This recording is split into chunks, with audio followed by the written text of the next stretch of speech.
Bonjour et bienvenue à cette série d'apprentissage accompagner et intervenir auprès d'une personne atteinte de troubles neurocognitifs en contexte de pandémie COVID-19 présentée par les sociétés Alzheimer du Québec. Mon nom est Ivani Boyd, je suis conseillère aux familles et formatrice à la Société Alzheimer Rive-Sud. Il me fait plaisir de vous présenter aujourd'hui la capsule sur les soins d'hygiène auprès d'une personne atteinte de troubles neurocognitifs. Alors, tout d'abord, il faut savoir qu'en contexte de troubles neurocognitifs, la personne peut voir des changements au niveau de ses capacités fonctionnelles. Alors, concrètement, les choses qu'on peut observer, la personne atteinte pourrait, par exemple, ne pas savoir par où commencer, ni comment procéder à un soin d'hygiène elle-même ou même accompagnée. Elle pourrait oublier toutes les étapes qui sont nécessaires à un soin d'hygiène, le bain, la douche, le brossage des dents, euh, par exemple. Elle pourrait aussi voir sa coordination physique et sa mobilité affectées par la maladie, donc un déclin progressif au niveau physique, ce qui pourrait limiter ses capacités pour le soin d'hygiène, par exemple. Il pourrait aussi y avoir des changements au niveau de l'humeur et des comportements de la personne. Donc, les choses qu'on peut observer, la personne peut avoir perdu l'intérêt pour le soin d'hygiène. Elle pourrait avoir peur de la douche, donc avoir peur d'y entrer, avoir peur de l'eau, par exemple. Ce qui pourrait provoquer en fait de l'agitation ou de la détresse. Elle pourrait aussi oublier de s'occuper de son hygiène personnelle, donc d'avoir besoin de rappel ou d'accompagnement pour effectuer ces tâches-là. Une des réactions qu'on peut observer, c'est de la résistance aussi au niveau du soin d'hygiène, donc de manifester des comportements qui peuvent être pénibles pour l'intervenant. Et c'est ce qu'on va tenter de regarder ensemble aujourd'hui, quelques stratégies pour pouvoir diminuer ces réactions-là, qui peuvent être plus négatives face aux différents soins d'hygiène. Il peut y avoir aussi toutes sortes d'émotions pour la personne atteinte dans ce contexte-là. Alors, par exemple, ressentir un manque de contrôle, de la frustration par rapport aux atteintes cognitives, donc à la perte d'autonomie qui est vécue par la personne.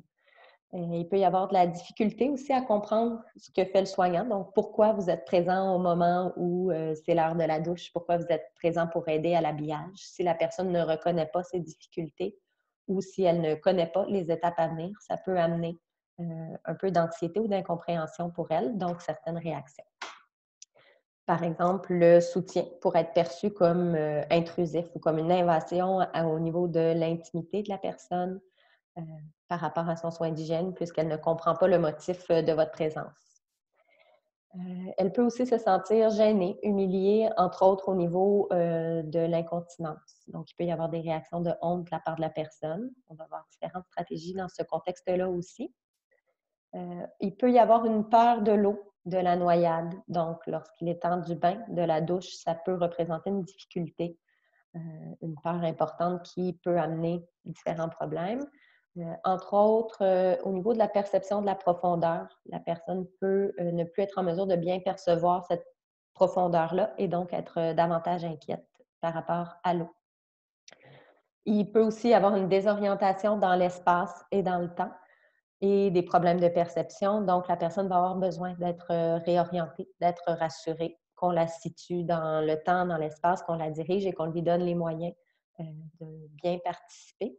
Alors, ça fait partie des stratégies qu'on va voir tout de suite.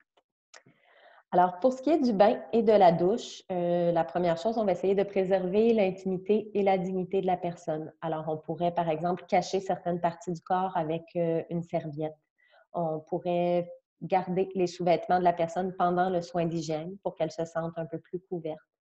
On va aussi prévoir d'avoir serviettes, peignoirs prêts dès la sortie du bain ou de la douche pour que la personne puisse être rapidement recouverte. Ça va aussi rassurer au niveau de la température. La personne peut être frileuse, par exemple, et ne refuser le soin d'hygiène parce qu'elle n'aime pas avoir froid. Alors, d'avoir tout ça prêt et d'éviter que la personne prenne froid va être un bon élément pour favoriser la collaboration. On va expliquer à la personne ce que l'on fait. On va lui annoncer notre prochain geste. Dans ce sens-là, si la personne ne comprend plus les étapes, si elle ne sait pas à quoi s'attendre, l'effet de surprise peut amener des réactions ou des comportements. Alors, en la prévenant qu'on va maintenant rincer ses cheveux, qu'on va laver son bras, ça va la sécuriser par rapport à ce qui est en train de se passer et la situer. On va aussi essayer de préparer l'environnement à l'avance. Alors, si c'est un bain, on pourrait l'avoir fait préalablement couler. On va tenter d'avoir tous les effets personnels disponibles sur place pour rendre l'exécution de la tâche un peu moins laborieuse et pour vous et pour la personne atteinte. On pourrait donner à la personne quelque chose à tenir dans ses mains, une débarbouillette, un gant de bain, un objet qu'elle privilégie. Ça pourrait avoir pour effet de diminuer l'agitation, mais aussi peut-être de limiter certains mouvements de la personne qui pourraient interférer dans le soin que vous tentez de lui donner.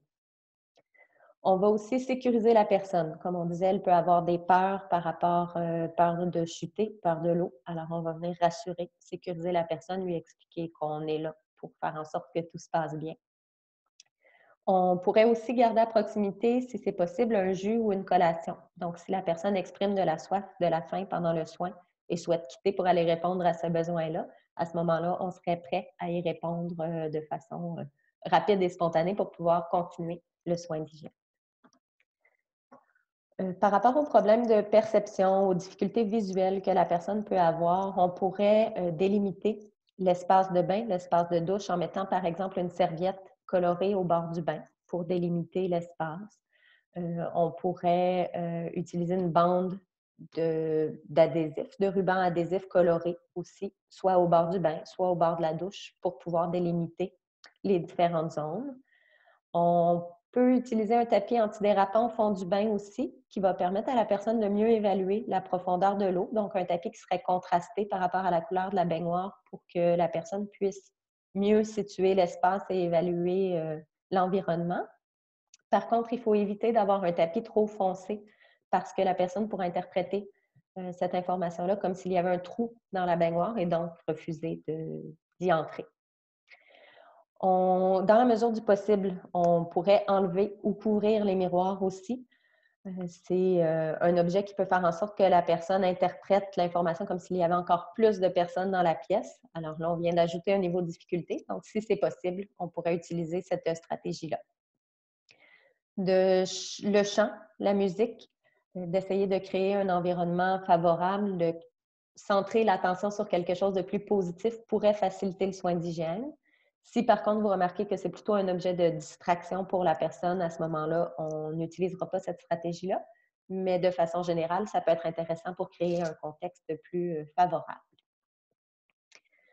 On va tenter de se concentrer sur ce que la personne peut faire plutôt que ce qu'elle ne peut pas faire, ce qui veut dire qu'on va tenter de la faire participer au maximum dans les différentes tâches qu'on va accomplir avec elle pour faire valoir un peu l'autonomie qui est toujours présente, mettre en valeur sa participation et faire un travail d'équipe avec elle pourrait faire en sorte que ce soit plus facile aussi, que la personne soit moins réfractaire à l'aide qu'on lui propose. On va tenter d'identifier un moment propice pour le soin d'hygiène aussi. Alors, si on connaît les habitudes de vie de la personne avant la maladie, est-ce que c'était quelqu'un qui prenait son bain ou sa douche le matin ou le soir? On va tenter de respecter ces aspects-là le plus possible ou de s'en approcher le plus possible. Parfois, ça peut être difficile dans un contexte avec un horaire de tâche. Par contre, des fois, juste d'interchanger deux personnes dans l'horaire pourrait faire une différence dans la réalisation de la tâche. Alors, ça peut valoir la peine de l'essayer. Dans le contexte aussi où on veut créer un climat favorable, où on veut rendre ce moment-là un peu plus agréable, par exemple un massage du cuir chevelu pour essayer de détendre la personne pendant qu'on lui lave les cheveux. Si vraiment il y a une résistance au niveau du lavage des cheveux qui peut être confrontant, comme on amène de l'eau au visage ou à la tête, à ce moment-là, on pourrait plutôt privilégier un shampoing sec pour maintenir l'hygiène de la personne et éviter l'usage de l'eau dans une journée où la personne serait plus réfractaire à l'idée. Au niveau de l'habillement, si la personne insiste pour porter toujours les mêmes vêtements, ça peut être parce que ce sont ceux qu'elle reconnaît comme les siens, ceux qu'elle pense être les siens encore. À ce moment-là, on pourrait demander, par exemple, à la famille de nous fournir plusieurs exemplaires d'un même chandail, d'un même pantalon, et ainsi faire en sorte que la personne puisse porter ce qu'elle reconnaît, ce qu'elle souhaite porter, mais tout en respectant les règles d'hygiène et pouvoir laver les vêtements de façon régulière. On va essayer de choisir aussi des vêtements qui sont faciles à entretenir, faciles à enfiler, autant pour vous qui aidez la personne à réaliser la tâche que pour la personne elle-même. Donc, des pantalons, des jupes avec des élastiques, par exemple, plutôt qu'une fermeture éclair, des velcro plutôt que des lacets, d'éviter les petits boutons, par exemple, si la dextérité de la personne est affectée, pour être des bonnes stratégies pour favoriser sa participation et simplifier votre tâche aussi. Finalement, on va aussi essayer de respecter le choix de la personne. Alors, si elle souhaite rester en pyjama toute la journée, on va essayer différentes stratégies. Si ça ne fonctionne pas, parfois de laisser un temps, de revenir un peu plus tard, réessayer, pourrait faire en sorte que cette fois-ci, ça fonctionne. Sinon, il faut toujours évaluer est-ce qu'il y a un risque réellement pour la personne, pour sa sécurité, pour sa santé, si elle reste en pyjama. Si effectivement il n'y a pas de risque, on va respecter le choix et économiser nos énergies pour pouvoir les mettre dans des moments où ce sera plus critique, où ce sera vraiment nécessaire. Au niveau de l'utilisation de la toilette, encore une fois, on va tenter de faciliter la tâche à la personne pour l'utilisation de la toilette. Alors, s'il y a des orientations dans l'espace, peut-être qu'on pourrait mettre des indicateurs au sol, au mur, pour diriger vers la toilette, toujours en respectant les règles de prévention de chute. On pourrait peut-être indiquer à la porte de la salle de bain, mettre une image de toilette, par exemple, pour que la personne puisse bien identifier la fonction de cette pièce-là. Dans une idée de perception, de difficulté visuelle toujours, on pourrait, dans le même esprit que pour le bain, utiliser un siège de toilette d'une couleur contrastée ou encore utiliser une teinture pour l'eau dans la toilette, donc pour essayer d'aider la personne à bien visualiser l'espace. Il peut être intéressant aussi de placer un couvercle sur les corbeilles, les poubelles qui seraient à la chambre, à la salle de bain. Tout ce qui pourrait être interprété comme étant une toilette par la personne. On va essayer d'en limiter l'accès. On va essayer d'être attentif aussi aux signaux visibles de la personne qui souhaite ou qui a besoin d'aller à la toilette. Donc, chaque personne a ses réactions. Peut-être que vous avez eu la chance d'observer ou de connaître certains signes.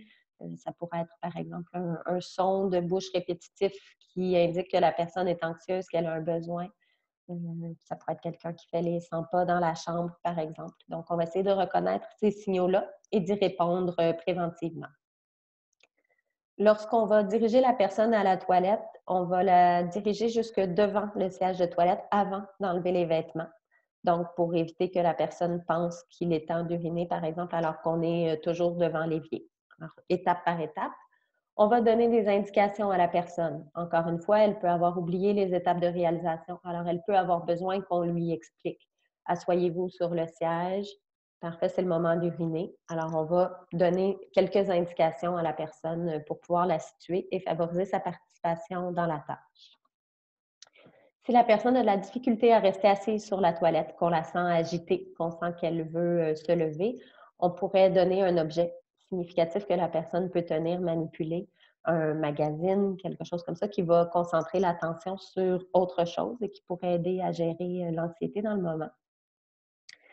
On va évidemment bien éclairer la pièce, donc la salle de bain, les couloirs pour s'y rendre, la chambre, peu importe quelles sont les installations, mais de s'assurer que le chemin et la salle de bain comme telle soient bien éclairés.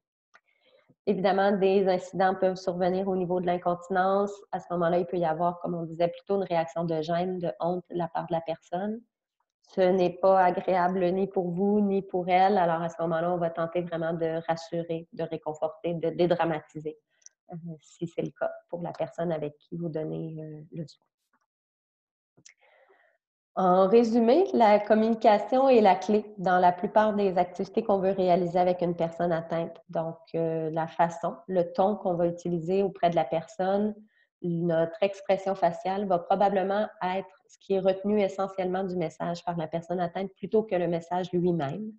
Alors, on va justement privilégier une attitude calme, posée, un ton doux, un visage souriant, va mettre d'emblée la personne un peu plus en sécurité, va faire sentir qu'elle est entourée d'un climat positif et ça risque de favoriser une meilleure collaboration de sa part.